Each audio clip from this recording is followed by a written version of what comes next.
আজ আমরা সকাল সকাল বেরিয়ে পড়েছিলাম নিকো পার্কের উদ্দেশ্যে।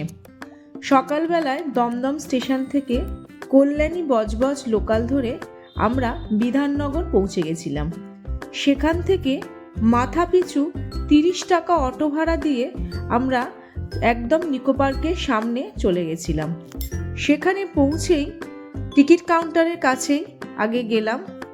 আমাদের ভিআইপি পাস ছিল।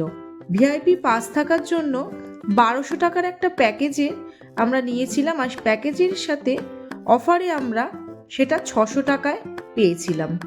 সেখানে আমাদেরকে 4 জনের সমস্ত রাইড ফ্রি বলা হয়েছিল এবং হাতে সবার একটা করে বেল্ট লাগিয়ে দেওয়া হয়েছিল।